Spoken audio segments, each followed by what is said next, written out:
There is a very interesting story in the book of Imam Ghazali named Dear Beloved Son. The story is about Sheikh Shaqiq al-Balkhi and one of his student, Hatim al-Asam. One day, the Sheikh asks his student, "You have kept my company for 30 years. What have you gained in the course of these years?"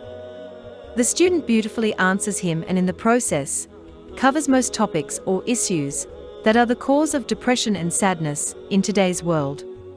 He replied, "I have gained 8 benefits from the knowledge, which is sufficient for me. I hope my salvation and safety are embodied in them." Sheikh then asked him to list them, to which he said,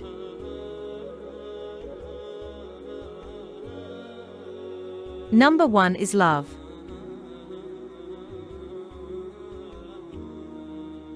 The first benefit is that I observed the creation and saw that everyone had a loved one, and one passionately desired whom he loved and longed for. Some of the beloved accompany the lover up to the brink of sickness and death, and others till the gate of the graveyard. All of them then return and leave him there alone. No one goes into the grave with him. I looked into the matter and said to myself, the best beloved is that which would enter the grave with the lover, to console him. I found that beloved to be nothing else than his good deeds.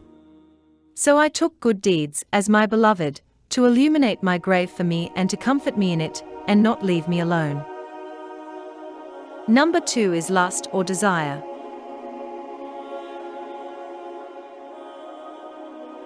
The second benefit is that I saw that people were following their lusts and hastening towards the desires of the souls. Then I meditated on the saying of Allah, "But as for whoever has feared the majesty of his Lord and has refrained his soul from lust, truly the Jannah shall be his dwelling place." Convinced that the Qur'an was true and right, I began to deny my soul its pleasures, to combat it and refuse it its passionate desires, until it enjoyed real satisfaction in the obedience to Allah subhanahu wa ta'ala. Number 3 is wealth.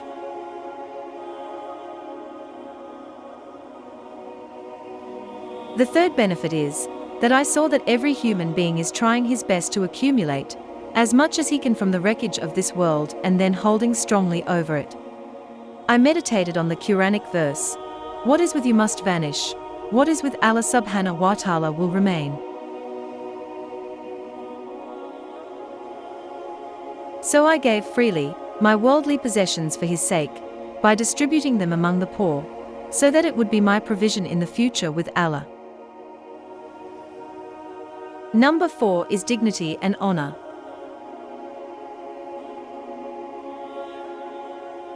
The fourth benefit is that some people whom I observed think that their dignity and honor lie in the multitude of their family and large clans. They were fascinated by these things.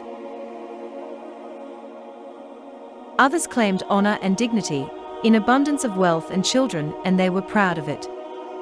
Some believed honor and power abide in appropriating the wealth of others, doing injustice to them, and shedding their blood. Others considered dignity to consist of extravagance and spending wealth in a foolish manner. I meditated upon the saying of the Allah Almighty, "The most honored among you, in the sight of Allah, is he who is the most righteous of you." I chose righteousness for myself, convinced that the Qur'an is right and true, while those claims and opinions of the people are all false and temporary. Number 5 is envy of fortune. The fifth benefit is that I found the people slandering each other and speaking ill of one another, out of envy of their fortune, power and knowledge. I meditated upon the saying of Allah, "Is it they who distribute your Lord's mercy? It is we who divide their livelihood among them in the life of this world." I realized that the process of dividing livelihood is entirely in the hands of Allah since the beginning of time. Therefore, I never envied anyone and was satisfied with the distribution of Allah Almighty. Number 6 is Anemity.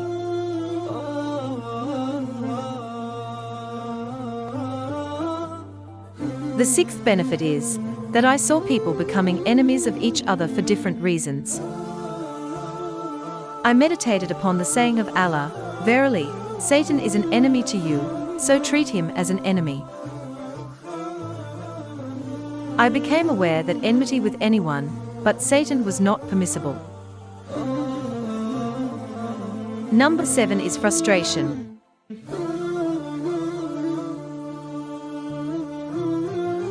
The seventh benefit is that I saw everyone working very hard, exhausting himself to obtain food and sustenance, tempted by doubts and forbidden things. They even degrade themselves in humiliation for it. I pondered over the saying of the Allah the Exalted, "There is no moving creature on earth, but its sustenance dependent on Allah." I knew that my livelihood is guaranteed by Allah the Exalted, so I engaged myself in worship and cut off my covetousness of everyone else other than Him. Number 8 is expectations.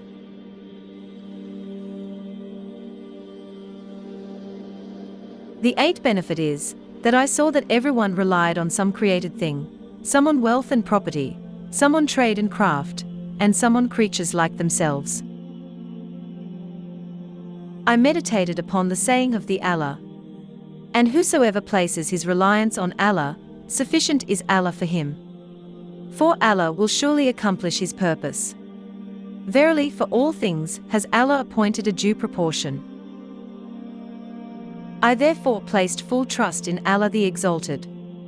He is sufficient for me, and He is the best disposer of affairs. At this point Sheikh said, "May Allah bless you and grant you success." I looked into the Old Testament, the New Testament, the Zabur and the Qur'an, and have found that the 4 books revolve around these 8 benefits. Whoever works according to them is working according to these 4 books. May Allah help us walk in the path of Qur'an, Hadith, and our righteous predecessors.